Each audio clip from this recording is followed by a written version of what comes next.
Assalamualaikum warahmatullahi wabarakatuh.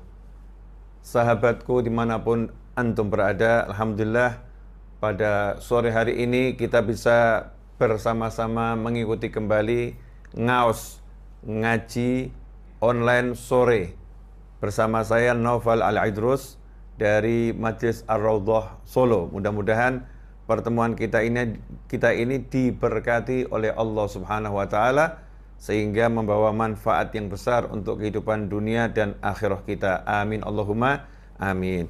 Ikhwani rahimakumullah, pada kesempatan kali ini kita akan bersama-sama belajar tentang nasihat ya, bersama-sama belajar tentang nasihat.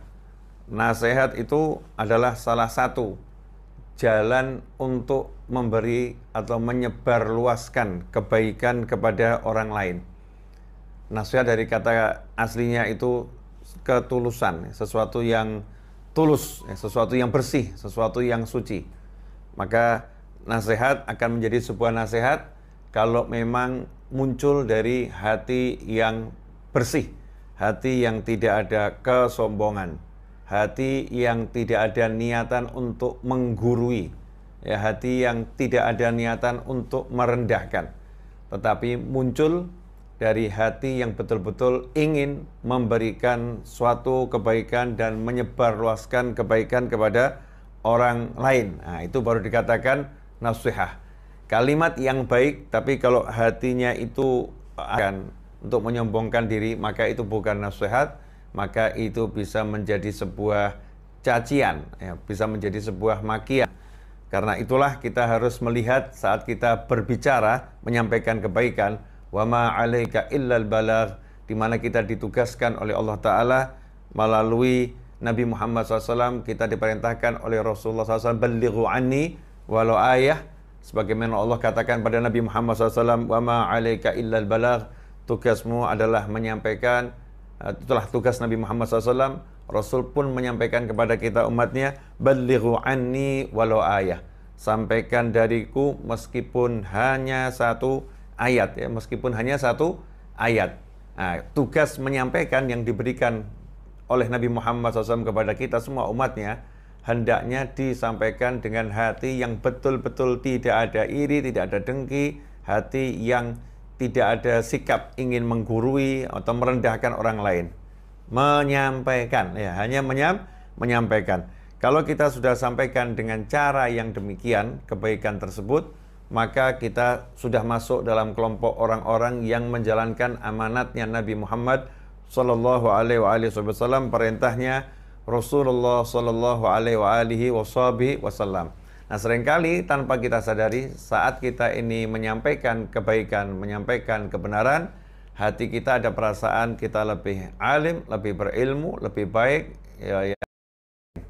Menyampaikan, ya, hanya menyampaikan. Kalau kita sudah sampaikan dengan cara yang demikian kebaikan tersebut, maka kita sudah masuk dalam kelompok orang-orang yang menjalankan amanatnya Nabi Muhammad sallallahu alaihi wasallam, perintahnya Rasulullah sallallahu alaihi wasallam.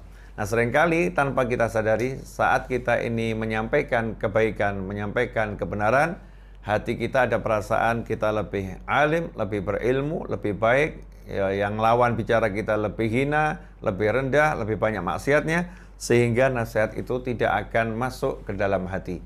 Apa yang muncul dari hati akan masuk ke dalam hati. Begitulah konsep dasar dalam menasihati.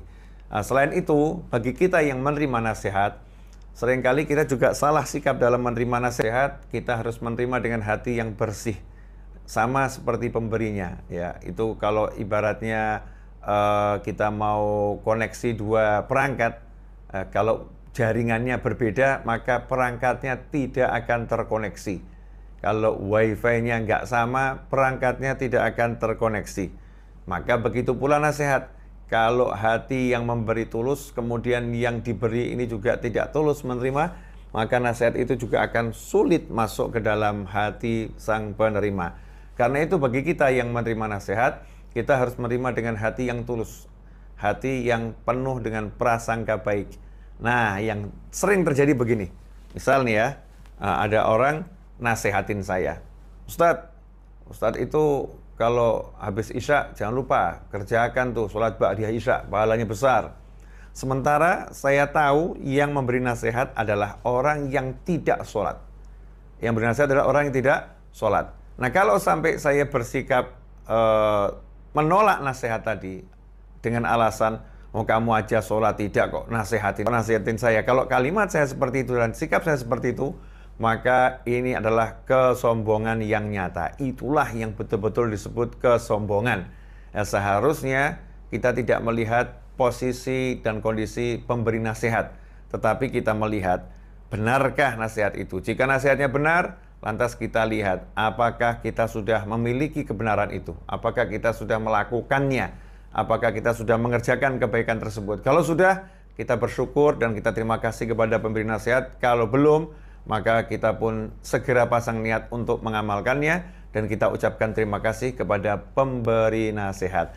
Itu baru namanya kita benar-benar menerima nasihat. Menolak nasihat merupakan tanda yang sangat nyata akan kesombongan seseorang. Kalau kita nolak nasihat, maka kita orang yang sombong. Sebagaimana dikatakan oleh Rasulullah SAW, al-kibru batrul haq wa ghamtun nas. Yang namanya sombong adalah menolak kebenaran yang disampaikan dan dia merendahkan orang lain. Itulah yang disebut dengan kesombongan yang sebenarnya. Batrul haq, menolak kebenaran yang disampaikan, wa ghamtun nas, dan merendahkan manusia yang lain. Semoga kita semua diselamatkan dari sifat-sifat yang semacam ini, diberi oleh Allah Ta'ala ketulusan dan kelapangan hati. Amin Allahumma amin. Jazakumullah khairan.